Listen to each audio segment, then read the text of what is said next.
So I used to be an avid Evernote user, but with the recent updates, slowdowns and just not caring about their users quite frankly, with the limited notes and nagging payments, I switched to OneNote. So if you're interested in learning various tips, tricks, or just want a bit of a guide on this app before switching yourself maybe, then you're in the right place. So with that, let's begin. So just right off the bat, there are a few different versions of OneNote that you should be aware of. I mean, they're all pretty similar at this point, but I'll be looking into the normal OneNote version. But there's actually one dedicated for Windows 10 as well, just so you know. Right, on with the tips. Number 1, the interface. So after launching the app, you'll have this general interface with your notebooks, notebook sections, and then your pages, which is what actually stores the note content. A few quickfire tips here are that you can create section groups for your sections, as well as creating subpages up to 2 levels deep. So quite a bit of hierarchy, but not an endless amount that can end up feeling overwhelming. Here's a physical representation if you're interested. I mean, if you need more hierarchy than this, then I have to say you're some organizational god. Number 2, the layout. This leads nicely into the layout of OneNote,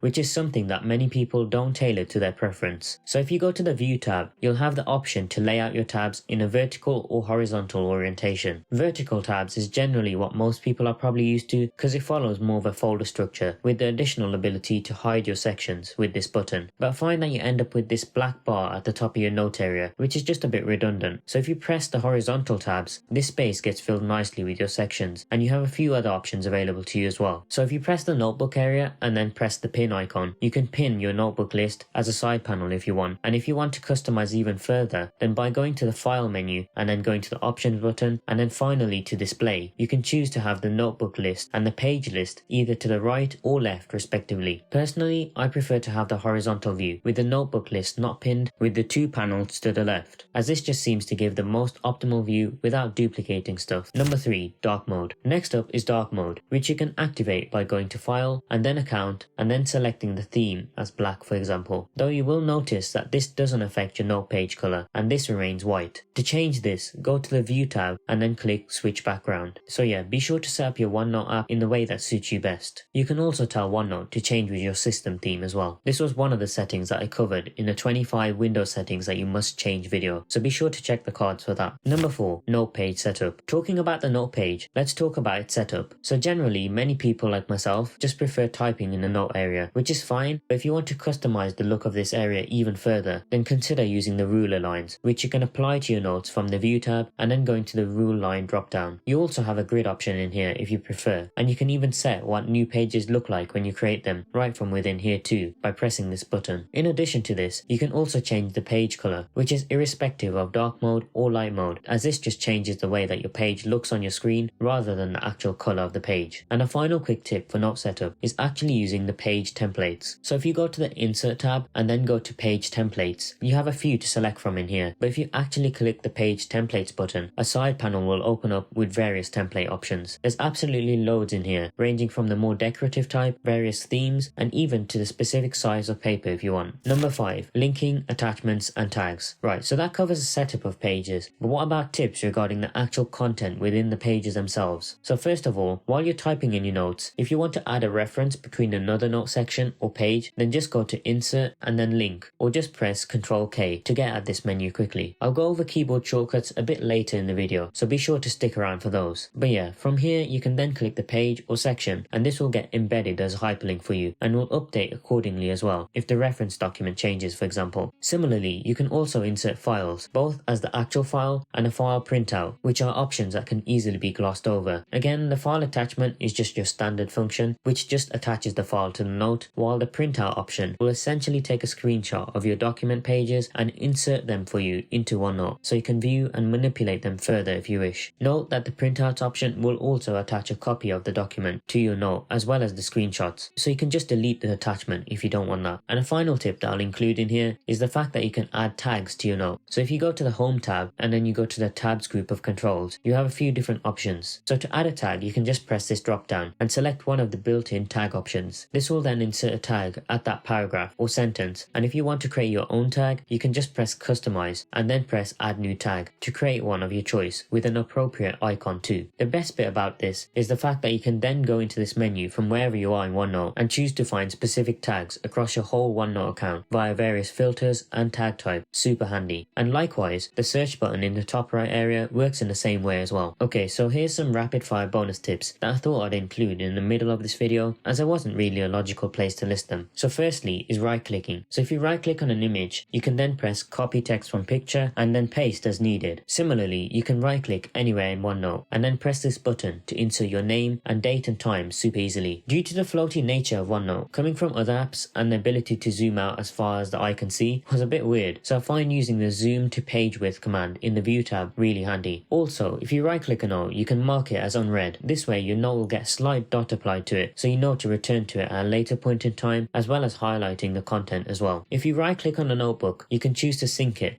just a quick shortcut to the longer file and then sync button option. Or if you used to close the app to force a sync previously, then I guess you're welcome. Another tip is using the insert space button in order to split a large text box, let's say you have, and just insert a space. It can be pretty handy. And a final one, which might annoy new users, is the fact that to open multiple new notes and instances of OneNote, you can't just double click on a note or right click to open in a new window like you'd expect, but rather the way to do this is to right click the OneNote icon in your taskbar and press open in new window. So editor me here, it turns out that I was slightly wrong about this one, which I noticed in post. Another way to do this is actually to go to the view tab within OneNote and then press this icon here which says new window, and there's a few other window controls in here too. Anyway, back to the video. Right, so let's carry on with the main tips now. Number 6, history, page versions, edits, and bin. So this is not the most hidden feature, but one that I bet many people are not aware of fully or could be using more, and that's the history tab. In here you'll find quite a few options in regards to viewing your recent edits within a certain time period by pressing the recent edits tab, and you can also see the different page versions that OneNote has saved by pressing the page versions button. And next to that, yep, you guessed it, is the recycle bin. Again, not something groundbreaking, but people often go into the view tab looking for this option when it's actually in the history section. Something to point out though is that OneNote doesn't clear your notes automatically by default, so be sure to go in here from time to time to delete them manually, or if you need to recover something, you now know where it is. Number 7, maths, translate, draw and record. So I mentioned previously that you can use the rule lines in OneNote, which also happen to include a grid as well, which leads nicely into the fact that you can insert maths equations and draw sketches in OneNote as well. Not only this, but you can use tools like automatic shapes, ink to text, as well as ink to maths to make your life easier when using these features, which again can be easily missed when we're familiar with the usual buttons in the ribbon that you use on a day-to-day basis. Talking of things that can be easily missed, the translate and recording options are certainly features that are underutilized across the various Office applications, including OneNote. They both do what you expect, with the translate feature allowing built-in translation between languages and typed text without going to some external application, and the recording features allows you to insert both voice recording files and video files into your note. I'll leave a video in the cards above covering a similar video I did on PowerPoint, which also happens to include some advanced recording abilities, so be sure to check that out if you're interested. Number 8, password protection. So if there's some notes in a particular section that you need to password protect, then you can do this by right clicking on the section and then pressing password protect this section. From here you'll get a side panel appear which allows you to set a password for that section as well as manage other password protected sections. Something to note here is that there doesn't seem to be any sort of hint or revival method if you forget your password. I mean, there might be some deep hacker way to get your notes back, but even Microsoft states that it won't be able to get your notes back if you forget your password, just so you know as a precaution really. Number 9, exporting notes. Now while cloud computing is pretty robust, especially with features such as version history and being able to track recent edits in OneNote, nothing beats a good old-fashioned local export. And there's not exactly an easy way to export your notes natively from within the OneNote application on first glance, but after some googling, it seems that the way to do this is via the web version. So if you go online and go to onenote.com and sign in, you'll be presented with this screen showing your notebooks. Exporting then becomes a matter of right clicking and then pressing export notebook. Another window will pop up in which you can just press export. Again, the method to do this could change in the future, such as being able to do it from within the app, but at least you know for now. Right, so similarly again, I noticed in post that there are a few different ways of exporting depending on your OneNote version and whether you have the free version or not. Long story short, depending on your version, if you go to file, you might have an export option available to you. Both methods seem pretty similar, but just choose one that's best for you really. Anyway, let's carry on. Number 10, keyboard shortcuts. So if you want to take your OneNote game or any other application used for that matter to the next level, then I'm sure you can agree, keyboard shortcuts are a must. So here's a rapid fire list of useful keyboard shortcuts that you should consider implementing right now. Control N will create a new page, and using Control Alt N will place the new page below the note that you're already in. In regards to navigation, be sure to use a control page up and down keys to move between different pages, and if you want to move between different tabs, you can use the Control tab and Control Shift tab keys, similar to that which you'd use in a browser. Now, you know when I said that you can mark notes as unread? Yeah, well, you can do that quickly by pressing Ctrl Q to mark a note as unread as well as read. Control and period will allow you to create a bulleted list. Ctrl K will allow you to create a link section to any note by bringing up the selection menu that I discussed earlier. Using the Alt, Shift and up and down arrow keys will allow you to move elements in a list quickly without loads of copy and paste or dragging nonsense. This is particularly useful for reorganizing bulleted lists. I mean, if you want to create a table really quickly, then all you need to do is press Tab, and whatever you've typed will be the start of the new table, and you can keep typing and then press Enter to go to a new row. And if you're not at the end and need to drop to the next line, then you'll need to use the Control and Enter shortcut. And by pressing the Enter key in a blank row, you'll end the table, as you can see here. Now if you press Control and then a number, you'll select and apply a specific tag. So Control 1 does to-do list by default, Control 2 does the important tag, etc, etc, which you can find in the tags area up in the ribbon, and you can see which number corresponds to which tag. Now if you want to search for stuff, then press the Control and F key, which I'm sure you already knew about, but this only searches the current note. But if you want to search for everything across your whole OneNote account, which you can do by simply pressing this drop down as well, you can instead press Control and then E. Talking of searching, you might be searching for Microsoft Office playlist at this point. If so, click here. Anyway, like, share and subscribe. Thanks for watching, and I'll see you later.